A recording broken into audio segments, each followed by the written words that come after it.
Hello, my friend, and welcome back to another episode of Elevate Your Mind. Can I ask you something? Have you ever noticed that people don't always choose what makes them happy? They often choose what feels familiar to them. I've been wondering about that. Honestly, I've been wondering about it for years. Because if you spend any amount of time helping people change, which I have had the privilege of doing for over 20 years, you begin to notice something that doesn't really make sense at first. People genuinely want to change their lives. They aren't lying. They aren't pretending. When someone sits with me and says, Rebecca, I'm exhausted, or Rebecca, I don't want to be anxious anymore. Maybe they don't want to sabotage their relationships anymore. Or they say things like, I don't want to go to bed worrying anymore and wake up worrying. I want to enjoy my life. I believe them. Every single time I believe them. So here's a question that's always fascinated me. If people genuinely want to change, why is change so difficult? This is a topic of conversation that's gone around for years. I thought the answer was fear. Certainly fear is a part of it, right? But today I know that it's something even more powerful. It's familiarity. Our subconscious mind prefers the familiar over the unknown. It's just the way it is. Let's just be a little curious about this for a moment instead of starting to judge ourselves, okay? I don't think we've talked about this enough. And frankly, I don't think we ever can talk about it enough because it's so important.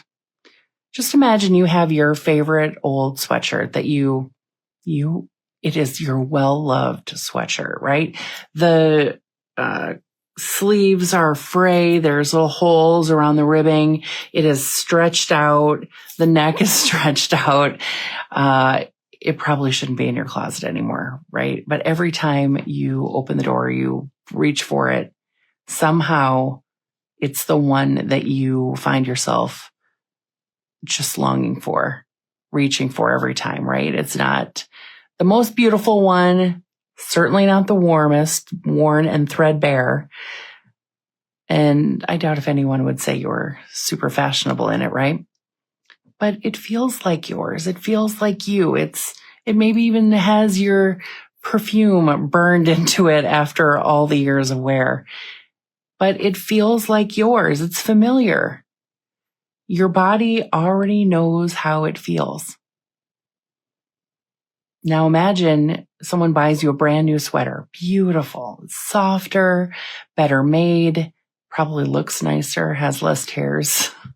And yet it'll sit in your closet, maybe even still in the gift bag for weeks, maybe even months. And then eventually it becomes your favorite, but not immediately. Not immediately. And why is that? Because your nervous system has to become familiar with it. Your system values familiarity. Now, obviously, we're talking about sweaters here, but we're not just talking about sweaters. We're talking about people. We're talking about relationships. We're talking about success, inner peace, identity. Here's another example. Imagine someone has been living with stress for years and years. Maybe she's running a business and raising children or has raised children. Maybe she's now in her grandma era and she's got little bitty grandchildren. Maybe she's building her business to the next level, taking care of aging parents or noticing that she has aging parents, managing employees, solving everyone's problems. Her days have been so full for so long that her nervous system has learned something. That busy equals normal. So now imagine she takes a vacation and she's been planning and dreaming about this trip for months. The first morning she wakes up, nothing is scheduled. Nobody needs her. There's no fire to put out, no emails, no deadlines, no emergencies. Exactly what she wanted. And yet her body, instead of relaxing, she starts thinking, starts cranking in her mind. I wonder if I should check my email. I hope everything is okay. Maybe I should just check to make sure nothing urgent has come in. Or maybe she starts organizing the hotel room. Maybe she starts planning the next day. Maybe she starts worrying about what she'll have waiting for her when she gets home. Nothing is wrong. Nothing has happened. So why can't she settle? Now, many people would say, well, she just doesn't know how to relax. Maybe, but can we be curious about that for a moment? Because I don't think she's choosing stress. But her nervous system has become deeply familiar with stress. You saw her to-do list every day, right? It's probably maybe even similar to what to-do lists you have. And because she's familiar with stress feels like home. And it's not that she loves stress, but that she recognizes it. It's comfortable to her. One of the most fascinating things that I find about the subconscious mind is that it doesn't only remember events. It remembers emotions. It remembers our energy. Think about that. Some people become familiar with criticism. Some people become familiar with loneliness. Some become familiar with pressure. Some find their way to being familiar with always being the responsible one. Some become familiar with chaos. Some become very familiar with never quite feeling good enough. And these emotional environments become as recognizable as your own living room. You don't have to think about them anymore because your subconscious mind already knows the way. Years ago, I was working with a woman who had this incredibly successful business. And from the outside, you would have thought she had every single thing that she wanted. She was respected, financially successful, brilliant, kind. And she said something that I have never forgotten. Rebecca, every time things start going really well, I get nervous. And I asked her why she thought that was. And she paused for a long time and she said, because every time something good happened when I was young, something bad followed. It was like there was a consequence for things going right. I couldn't have success all the time. I couldn't have good things going right all the time. Something always happened. I still think about that. Notice what happened. Her subconscious mind wasn't afraid of success. She had built lots of success, but it was constantly preparing for what came after the success. The success wasn't the problem. The subconscious prediction was. The subconscious feeling of, I'm going to wait for the other shoe to drop. That was actually the issue. Have you ever experienced that? Maybe something's going really, really well, and instead of really enjoying your circumstances, you start waiting for the phone call, waiting for the unexpected expense, waiting for the diagnosis, waiting for someone to change their mind, waiting for life to balance itself out. Can we be curious about that? I don't think that's pessimism, by the way. I think that's familiarity. Your subconscious mind is incredibly intelligent. Its job is prediction. Its job is protection. So within this prediction, right, every day it's thinking, what's going to happen next? What's about to happen next? And the answer is not based on hope or possibility or even what it sees in its reality. It's all based on what it's practiced before and what has become emotionally familiar. This is why I don't think healing is about creating a new future, although an updated future is usually the result of healing. But healing is about making that new future feel familiar enough that your nervous system stops trying to return to the old one. That may sound simple. It's not necessarily simple, right? but it does shift everything. Can I tell you somewhere else I see this all the time? It's in relationships. I've seen it in my own. It's in romantic relationships, friendships, families, workplaces, communities. Just think about someone who grew up in a home where there was love and criticism. They were almost always found together, like a compliment sandwich, right? Where they would be criticized, there would be a little compliment in the middle, and then they get another criticism. That's the opposite of a compliment sandwich, but you get what I'm saying, right? They knew they were deeply loved, but they were also constantly criticized, constantly evaluated, constantly told that they could do better. Why a B+ when you could get an A-? Why an A- when you could get an A+? Why just a 4.0 when you could get a 4.6 GPA? Why just one sport when you could do a sport every season? Now, love and criticism, through that experience, they become connected. They become like neighbors. Now, fast forward 20, 30 years, this person meets someone incredibly kind, emotionally intelligent, emotionally available, consistent and supportive and loyal and healthy.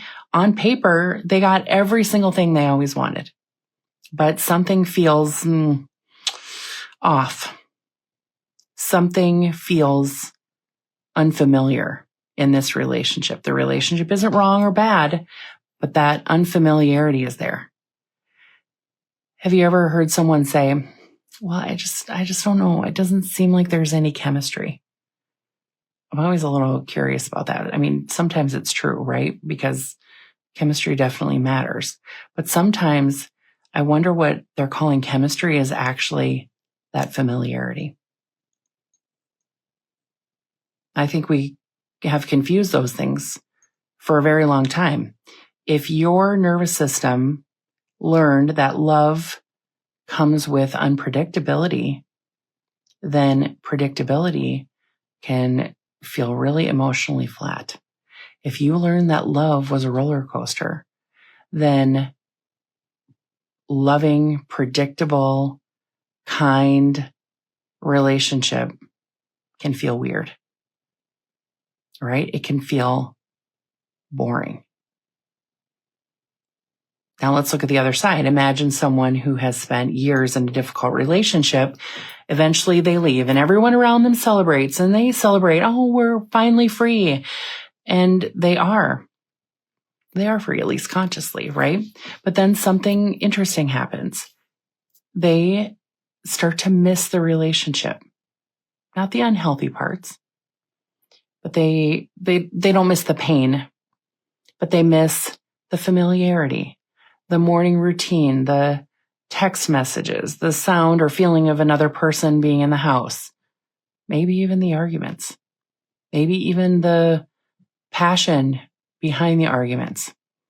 Our subconscious mind doesn't just grieve people, it grieves patterns. I've seen people cry after leaving a relationship that they desperately wanted to escape.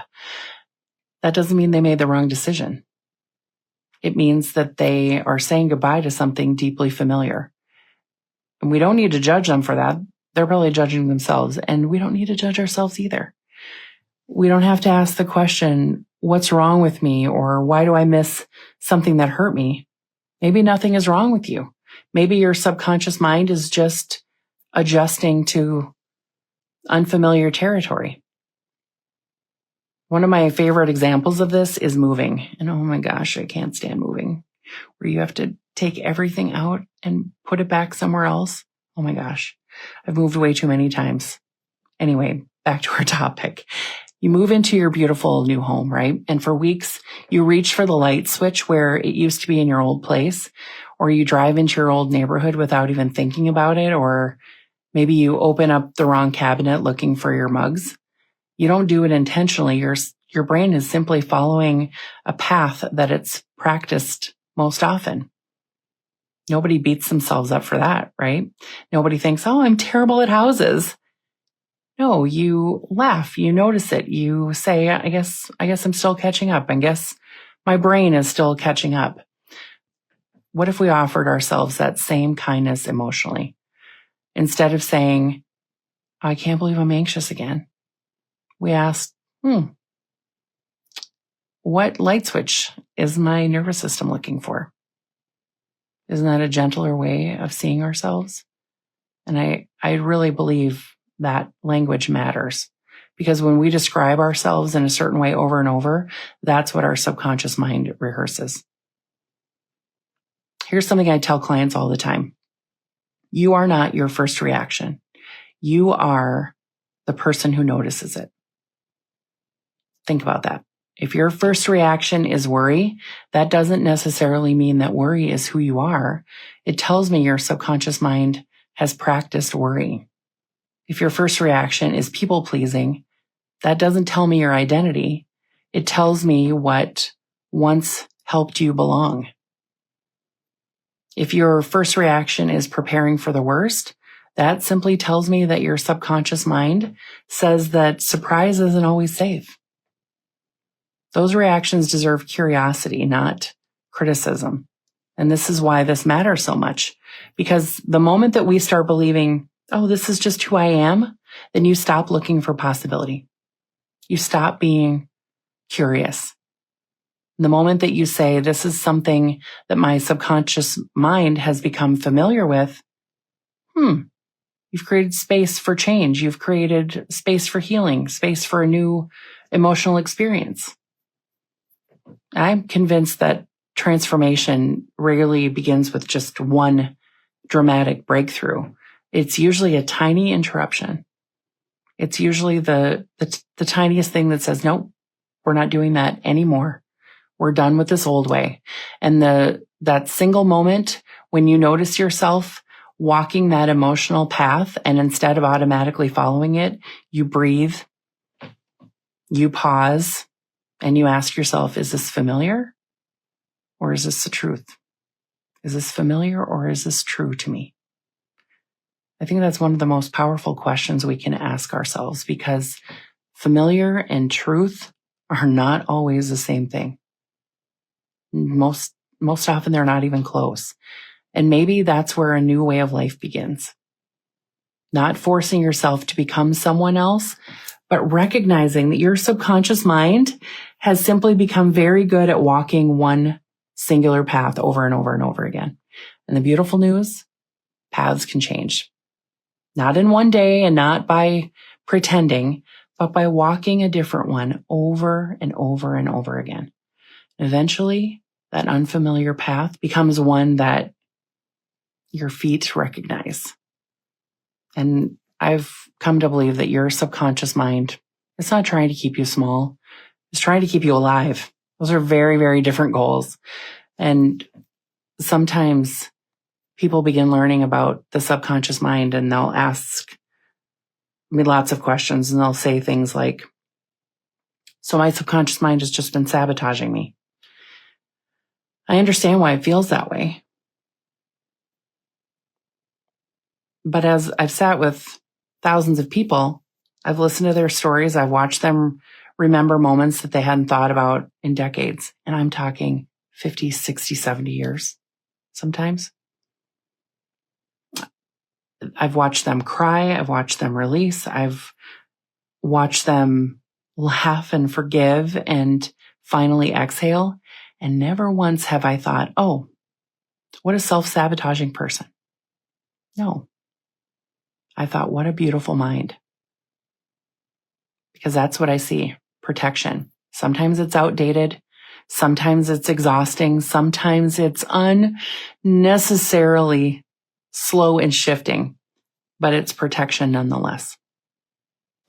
Imagine you have hired the most loyal employee you will ever have, and you give them one job: protect me. Every single day, they show up. They never call in sick. They never freaking go on vacation. They never complain. They're scanning every single conversation, watching every facial expression, preparing for every possibility, noticing every pause. They are trying to make sure that you never, ever, ever get hurt again. That's your subconscious. The problem isn't that it stopped working. The problem is that it's still working from your old instructions. Instructions written by a much younger version of you. One when you were just a tiny little person. A version of you who had fewer resources, who was simply trying to understand the world, make sense of the world, make meaning of the world. Can we appreciate that for just a moment? That little person just doing the best they could with what they had. Maybe they learned that love had to be earned. Maybe they learned that staying quiet was safer. Maybe they learned that being perfect, well, that reduced criticism, and that felt better.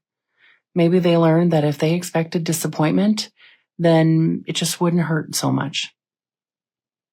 These conclusions weren't foolish. In fact, they were brilliant for that season of life. The beautiful thing is that you're not that person anymore. You've grown, you've changed, you've gained so much wisdom.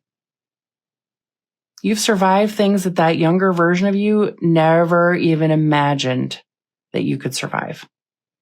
Yet sometimes your subconscious mind is still trying to protect that child.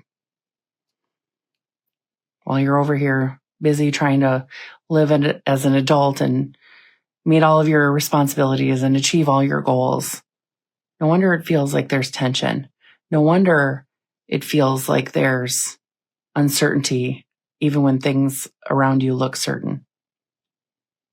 One part of you is looking toward possibility and growth and the future, and the other part of you is standing guard, analyzing, working so hard. And that realization fills me with compassion, not criticism, compassion. Just breathe that in for a moment, because healing does not happen because you are fighting yourself. It happens and really starts to begin when you start thanking yourself. Thank you for protecting me. Thank you for getting me here. Thank you for doing everything that you knew to do. We don't need that strategy anymore. But it gets to be a very, very different conversation, doesn't it? It's not, oh, why am I like this? So if you've ever wondered what the world would look like if you were just a little more curious and a little more compassionate and a little less critical of yourself, let's think about what's possible. What if instead of saying, I always overthink, you asked, I wonder when overthinking became helpful to me? What if instead of saying, I can't relax, you asked, I wonder what my nervous system believes would happen if I do relax? What if instead of saying, I sabotage my success, you asked, I wonder why success feels unfamiliar to me? These questions do not make excuses. No, they create understanding. They create choice. That understanding creates choice, and that part gives me hope. Choice. Because familiarity is powerful, but it isn't permanent. And every single day, your subconscious mind is learning through every conversation, every experience, every safe moment, every relationship, every peaceful evening, every boundary you keep, every time you speak your truth, every time you rest without apologizing, every time you let yourself receive a compliment without pushing it away or poo-pooing it, every time you allow yourself to enjoy something, truly enjoy something without waiting for the other shoe to drop, you are teaching your subconscious mind something. You're saying, you're safe now. I know this feels unfamiliar, but we're going to stay here and we're going to feel it. We're going to be here for a moment. Imagine saying that to yourself. Just think of a child learning to swim, right? And the first time they let go of the side of the pool, they're terrified and they're floating. Terrified. Floating isn't dangerous, but it sure feels dangerous. Floating is unfamiliar. That's why it feels so scary. You don't just yell, "Hey, just relax, would ya?" No, you stay beside them. You encourage them. You let their nervous system relax and discover something new. Like, oh, I can do this. I'm okay. I'm safe. Because that's what healing really is. Staying with ourselves long enough for the unfamiliar to become familiar.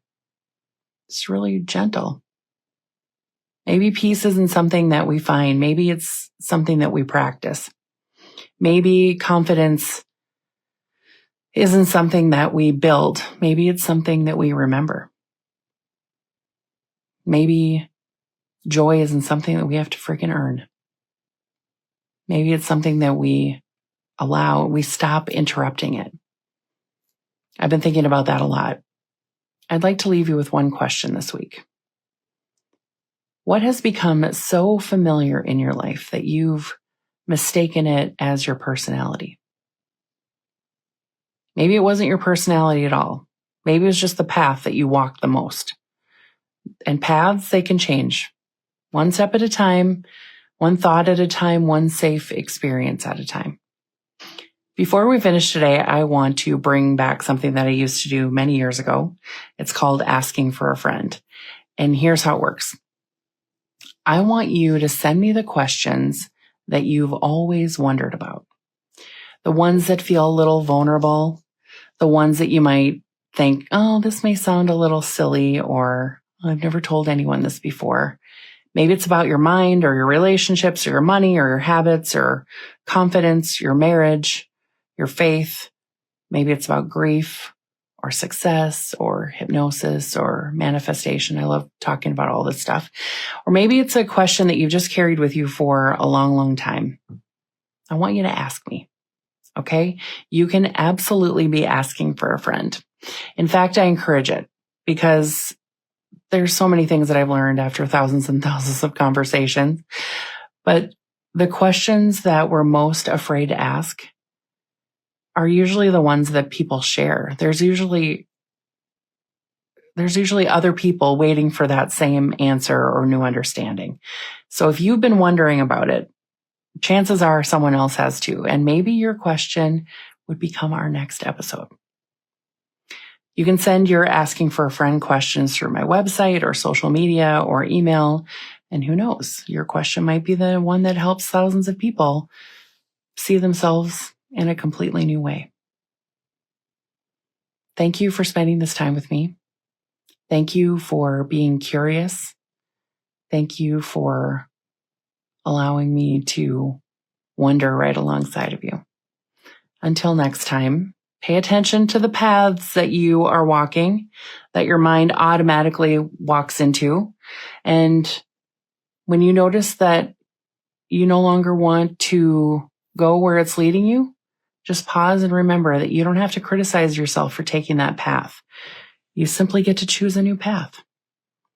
And again, and again, and again. And then one day, without realizing it, that new path feels like home. So if this episode made you think, made you pause, made you get even more curious, I'd be so grateful if you'd subscribe, leave a review, or maybe share this with someone you care about. I would greatly appreciate it. So you moved a lot of energy today. So drink your water. Take really good care of yourself this week. Keep asking beautiful questions. Keep elevating your mind, and I'll see you next time.